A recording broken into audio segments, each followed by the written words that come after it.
Pemirsa, kami mendapatkan pengakuan dari Abi, mantan terpidana yang pernah satu sel dengan terpidana kasus kematian Vina dan Eki. Seperti apa dan apa saja poin-poin yang paling penting yang bisa diintisarikan dari pengakuan Abi? Berikut rekamannya. Anda kasusnya apa? Saya tanyakan itu, saya kasusnya pembunuhan Pak katanya. Padahal saya tidak membunuh Pak. Dia bilang seperti itu. Ah, kok bisa? Siapa yang bilang seperti itu Kang Abi? Ada salah satu dari rombongan mereka itu yang namanya Sudirman. Karena Sudirman itu memang lebih dekat dengan saya. Dan dia sendiri selesai Mapenali itu sering main di blok Tamping Masih. Dia mengatakan seperti itu. Saya itu tidak pernah melakukan apa dari tuduhan tadi. Loh kok bisa? Saya katakan seperti itu. Iya Pak. Karena dari proses awal pem-BAP-an itu saya mendapat tekanan, mendapat intimidasi, dan juga mendapat perlakuan kekerasan, dipukulin, ditendang, bahkan saya itu disetrum untuk mengakui apa yang tidak pernah saya lakukan. Kata beliau, kata dia itu seperti itu. Bang Reza, tadi kita sudah mendengar bersama-sama ketika diinterogasi oleh polisi, tersangka mendapatkan intimidasi. Artinya ini sangat berpengaruh terhadap kualitas dari pengakuan para tersangka. Anda sepakat Bang Reza? Oh iya, saya mencatat paling tiga pada kasus ini ada 3 loopholes, ada 3 kelemahan kalau kemudian kita coba uji dengan pendekatan saintifik. Loopholes pertama memang terkait dengan validitas keterangan, baik itu dari tersangka maupun dari saksi. Adakah kemungkinan bahwa ini merupakan false confession atau pengakuan yang sifatnya palsu? Ada kemungkinan seperti itu. Karena mereka disiksa, diintimidasi. Betul. Nah, berarti tipenya kalau memang itu berarti coerced false confession, bahwa ada orang yang kemudian memberikan keterangan yang sifatnya palsu karena adanya intimidasi, karena adanya tekanan dari pihak eksternal. Nah, saya teringat bahwa laporan atas kasus ini dibuat oleh Ibtu Rudiana ya, kalau saya tidak salah Ibtu ya.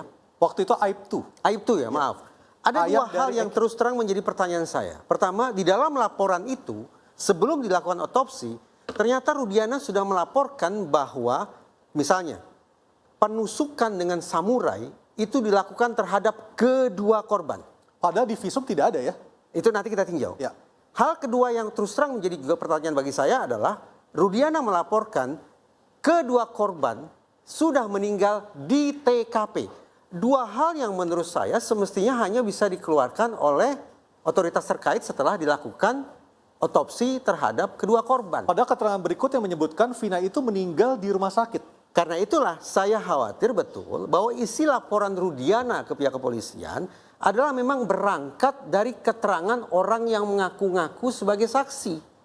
Saya, Mas Aryo, beberapa hari lalu bersama teman-teman Diskursus.net, kami melakukan kunjungan ke titik di mana saksi AF mengaku bahwa dia melihat Peggy melakukan pelemparan dan sejenisnya.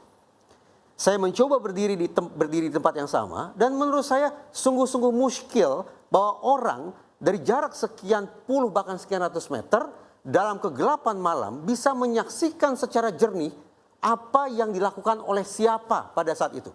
Sementara saksi Aib sendiri yang mengatakan bahwa dia merasa takut dan ingin sesegera mungkin menjauhkan diri dari lokasi tersebut. Teringat oleh saya teori efek senjata. Bahwa ketika seseorang menyaksikan peristiwa yang mencekam, ada kekerasan, ada penganiayaan, maka konsentrasi otak hanya satu hal, yaitu menyelamatkan diri sendiri. Lantas pertanyaannya, bagaimana orang ini, seluar biasa apakah dia dalam kondisi takut semacam itu, justru dia mengaku melihat secara jernih siapa melakukan apa. Konkretnya Peggy melakukan pelemparan. Nah, tadi saya katakan, saya was-was betul bahwa saksi yang saya pertanyakan kredibilitasnya ini justru pada saat yang sama keterangannya itulah yang dipakai oleh Rudiana untuk kemudian membuat laporan di kepolisian. Karena itu saya sudah semakin kuat posisi saya untuk mengatakan jangan terlalu memforsir diri, baik itu waktu atau stamina, untuk membongkar keterangan, baik itu keterangan dari tersangka maupun keterangan dari saksi. Jadi Bang Reza sementara ini berkesimpulan para terpidana dan termasuk Peggy yang sekarang menjadi tersangka itulah bukanlah orang-orang yang selama ini terlibat dalam kematian Vina. Saya mundur satu langkah, tidak sampai ke sana. Pertanyaan saya lebih mendasar lagi. Benarkah terjadi pembunuhan dan benarkah terjadi perkosaan? Jadi saya tidak berfokus saat ini untuk berbicara siapa sesungguhnya yang melakukan pembunuhan, siapa yang melakukan perkosaan, tidak. Oke. Tapi justru saya bertanya-tanya, benarkah terjadi pembunuhan dan benarkah terjadi Baik, perkosaan? Pak Benny, dari kunjungan Kompolnas ke Polda Jabar, apakah sebenarnya kematian Vina dan Eki ini disebabkan oleh pembunuhan ataukah kecelakaan tunggal? Ya, saya ingin menjelaskan dulu bahwa ketika mulai muncul beberapa saksi, kemudian juga ada perubahan pengakuan dan sebagainya, kami dari Kompolnas mendesak kepada Mabes Polri agar segera membentuk tim untuk audit investigasi. Dan sudah dilakukan, hari ini sementara berjalan. Kita harapkan bahwa hasil audit investigasi ini bicara masa lalu, kasus sampai dengan vonis. Kemudian di sisi lain sekarang ini sedang berjalan penyidikan untuk yang 3 DPO. Nah, diharapkan dari hasil nanti audit investigasi ini akan ketemu hal-hal apa yang menyimpang, hal-hal apa yang tidak sesuai SOP dan sebagainya. Ini akan berkontribusi dalam penyidikan yang sementara berjalan. Kemudian juga kami melihat bahwa kita sudah berapa kali ini dapat informasi adanya kesaksian baru mengatakan begini, tapi setelah diperiksa oleh penyidik keluar beda. Ya. Nah, oleh sebab itu menurut kami memang kita perlu mengikuti proses yang sedang berjalan karena ini dikejar waktunya, dan kami melihat memang dengan tambahan informasi saksi atas partisipasi dari para penasihat hukum, kemudian dari masyarakat juga, tangkapan layar CCTV segala macam, akhirnya ini agak mundur. Oke. Target rekonstruksi persiapannya sudah, tapi ketika sudah dirancang satu waktu karena muncul ini ditunda. Mundur lagi. Ya. Baik. Nah, ini diharapkan nanti kalau sudah dinilai cukup, sudah selesai semua, kemudian dilakukan rekonstruksi, diharapkan mulai tergambar. Baik. Hal-hal mana fakta yang benar, mana yang tidak, sehingga nanti biarlah kebenaran yang terwujud. Baik, kita akan melihat dulu keterangan dari Aep yang disebut-sebut sebagai saksi kunci yang melihat Vina dan Eki mendapatkan perlakuan ataupun diserang oleh geng motor Moonraker, termasuk di dalamnya ada Peggy Setiawan. Kita dengarkan bersama keterangan dari Aep berikut ini. Yang kejadian itu kebetulan waktu itu saya lagi di warung, saya lagi di warung. Terus ada pengendara motor yang berpakai seragam yang bertulisan XDC itu lewat, terus langsung dilempari batu. Tuh di situ dilempari batu, terus dikejar-kejar tuh. Berhubung saya juga takut di situ, akhirnya saya udah langsung pulang aja. Kalau bicara kita melempar, saya kurang tahu ya. Ya ada sekitaran 8 orangan lah di situ banyak. Cuman yang memepet itu ada 4 motor. Kejadian ya korban seperti apa saya nggak pernah melihat. Oh besoknya. Ya besoknya. Ya, Mas Tony, ada kata-kata kunci di situ. Karena saya takut, saya pulang aja. Artinya tidak tuntas Aep melihat apa yang sesungguhnya terjadi di malam tanggal 27 Agustus 2016 saat itu. Komentar Anda. Ya, itu artinya Aep itu tidak mengetahui secara langsung peristiwa tindak pidana itu. Karena dia keburu pulang karena takut. Iya, karena tadi dia pulang takut kan dengan melihat jarak 100 meter, kemudian terjadi pelemparan, kemudian dia pulang takut. Berarti Aep ini tidak melihat secara langsung bagaimana peristiwa pembunuhan itu terjadi. Dan belum tentu pembunuhan juga. Bisa Ya. jadi kecelakaan tunggal kan? Ya, katakanlah saya melihat putusan pengadilan ini ada pembunuhan ya. Dan Aep ini ya, bersaksi di BAP, kemudian BAP-nya itu dibacakan di pengadilan karena udah disumpah ya. Ketika kesaksian Aep ini memberatkan terdakwa sehingga terdakwa dihukum, maka Aep ini dengan keterangan kontroversinya di sisi lain dia pergi karena takut, kemudian di sisi lain dalam putusannya itu, dalam BAP yang dibacakannya itu seolah-olah mengetahui peristiwa pidana sehingga membuat terdakwa dihukum, maka Aep ini sudah bisa dilaporkan memberikan keterangan palsu ya atau bersaksi di atas sumpah, di bawah sumpah dengan ancaman pidana penjara 9 tahun. Ini harus dilaporkan Aib ini. Bang Farad, apakah Anda akan melakukan ataupun melaporkan Aib karena klien Anda sudah menjalani hukuman penjara yang padahal mungkin saja dia tidak terlibat dalam kasus Vina dan Eki? Ya, itu pasti akan kita lakukan. Tapi mumpung ada Pak Denny dari Komisi Kepolisian, yang saya soroti di sini adalah DPO awal itu 4 orang, walaupun dalam pengadilan disebutkan 3 DPO, Andi, Denny, dan Peggy, ya. Nah, sekarang polisi mengatakan tersangka tinggal 1, nggak ada lagi yang lain gitu. Menjadi pertanyaan kami, di mana 3 orang tersebut? Nah, kepada seluruh masyarakat Cirebon, apakah pada saat kejadian itu di antara 4 ini pernah didatangi oleh kepolisian? Kemudian adakah orang hilang di saat itu? Yang kami dapat dengar adanya orang dieksekusi. Sehingga sekarang mereka takut untuk berbicara, mengatakan bahwa anaknya hilang. Ya. Sehingga polisi mengatakan itu fiktif. Bisa jadi karena ada mungkin intimidasi kekerasan yang membuat yang harus diteliti dan diinvestigasi. Kalau perlu Kapolri membentuk tim pencari fakta. Kemana para DPO 4 orang yang katanya 1 orang, Peggy, walaupun menurut Tony bahwa ini adalah fiktif atau salah tangkap. Berarti kalau salah tangkap berarti 4 orang yang hilang. Nah, di sini untuk menentukan siapa DPO itu, apa alasan Rudi mengatakan bahwa 4 orang DPO dan dia udah datang ke rumah DPO tersebut. Ada KTP-nya, ada alamat jelas gitu. Itu yang Tadi Anda mengatakan ada yang dieksekusi. Itu data dari mana Bang Farad? bukan seandainya. Kan ini kan namanya, kan saya menanyakan kepada seluruh masyarakat Cirebon, apakah ada kehilangan 4 orang anggota atau keluarga gitu, harus terbuka aja gitu. Nah, itu spekulatif ya kalau menurut saya. Karena dalam satu proses pidana lebih baik tidak ada orang yang dihukum lagi ya. Jadi kalau polisi menetapkan 1 itu sebetulnya lebih bagus ya. Dan 1 saja diperdebatkan ya. Tapi 1. persoalannya gini Pak, bukan masalah 1 diperdebatkan. Karena dalam pertimbangan majelis hakim 3 orang nama masuk. Dani, Andi, dan Peggy. Dan 3 orang ini adalah pelaku pembunuhan, penusukan, dan juga nggak jelas. pemerkosaan.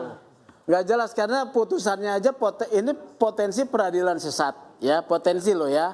Saya tidak katakan itu karena prosesnya unprofesional ya. Jadi kalau penyidikannya sekarang menurut IPW yang kita dorong adalah sikap profesional dan berkeadilan ya. Kalau penyidik menyatakan 1 ya, kita hormati dulu 1 dan penuhi semua prosedur secara ketat gitu ya. Kalau kita kemudian mengejar 3 lagi, 1 saja belum jelas nih, ini jadi akan menghukum orang yang belum tentu salah loh, ya. Belum tentu salah. Jadi 3 orang itu misalnya yang memang belum ada, kalau penyidik menyatakan memang ini 1, batasi ya. Karena 1 aja belum bisa dipertanggungjawabkan, karena spekulasi semua. Spekulasinya apa? Ketika 3 DPO itu disebut, identitasnya tidak jelas. Hanya sketsa gambar. Sketsa gambar pun tidak ada. Tapi penyidik bisa meyakinkan jaksa sehingga membuat penuntutan dakwaan. Ini problem Ilustrasi. dalam pidana kita ya. Banyak kasus-kasus yang disebut potensi peradilan sesat. Gitu ya. Karena hakim sebagai pemutus terakhir itu tidak cermat, tidak akurat. Kemudian tidak melakukan pemenuhan pembuktian yang memenuhi syarat. Gitu loh.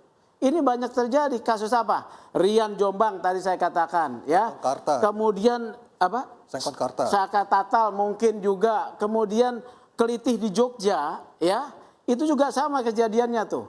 Kemudian juga kasus dulu Sengkon Karta ya. Kemudian kasus apa lagi?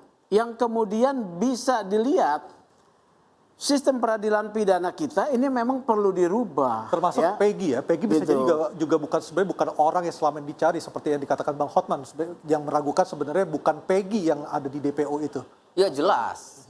Masa sih Polda Jawa Barat ya menetapkan DPO itu asal-asalan? Kan sudah disebarkan dengan percaya dirinya bahwa Peggy alias Peron itu dengan ciri-ciri ya, rambutnya keriting, umurnya pada tahun 2016 itu 22 tahun dan Sekarang 27 ya harusnya ya. umur 30 tahun 2024, kemudian tinggalnya tuh di Banjarwangun. Ya.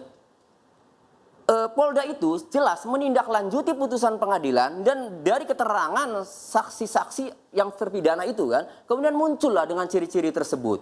Kemudian yang ditangkap rambutnya tidak keriting. Usianya lurus. udah 30. Usianya juga tidak 30, Alamatnya 28. beda. Tinggalnya di Kepongpongan, bukan di Banjarwangun, jauh kecamatannya, Pak. Artinya ya di sini berarti Polda Jawa Barat itu penyidiknya ya. Ini sampai, nah ada lagi dari Saka Tatal ya, menerangkan bahwa sebelum penangkapan Peggy Setiawan, ketika film Vina itu rame, Saka Tatal kan didatangi oleh orang yang mengaku anggota Polres Ciko, Cirebon Kota, dan Polda Jabar. Menanyakan 3 DPO itu kenal tidak. Saka menyebut, ini menurut Saka kan, ada foto-fotonya. Ini Peggy alias Perong. Ini Andi, ini Dani, kenal tidak? Saka bilang tidak mengenal. Ke Peggy Setiawan juga tidak mengenal. Tetapi setelah Peggy Setiawan ditangkap, Saka Tatal punya ingatan. Lah, kok yang ditangkap ini beda dengan yang ditunjukkan waktu. Padahal dulu ada polisi fotonya. datang. Iya, Pak Beni, artinya ini berarti gimana Pak Beni? Yang waktu itu katanya ada fotonya, tapi ketika dirilis tidak ada fotonya, bahkan hanya sketsa saja Pak Beni.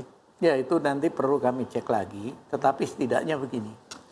Penyidik ketika melangkah, ketika menetapkan seseorang menjadi tersangka, didahului gelar. Ketika gelar, disitulah argumentasi, bukti, segala macam dihadirkan, sampai dengan keputusan gelar naik menjadi tersangka. Baru dilakukan penangkapan.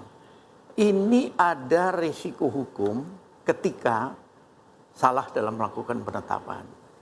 Nggak usah jauh-jauh lah, nanti kalau dari penasihat hukum melakukan gugatan pra-peradilan, harus bisa pertanggungjawabkan apakah alat bukti sudah cukup, apakah identitasnya sama orang ini.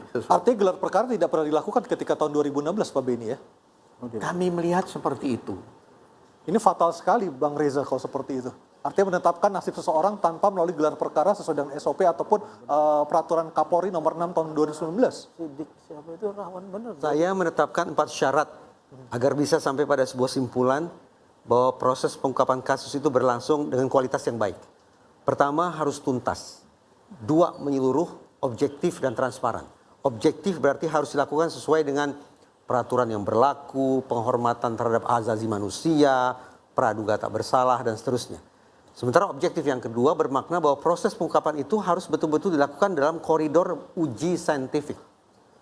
Kalau 4 syarat ini saya tetapkan atau saya terapkan untuk menakar kualitas pengungkapan kasus Cirebon ini, menurut saya belum satu pun yang terpenuhi. Baik. Dan kita akan sesaat lagi kita akan break, kita akan melihat siapa sesungguhnya yang disebut-sebut atau diduga menghalangi penyidikan kasus Vina dan Eki. Interupsi segera kembali.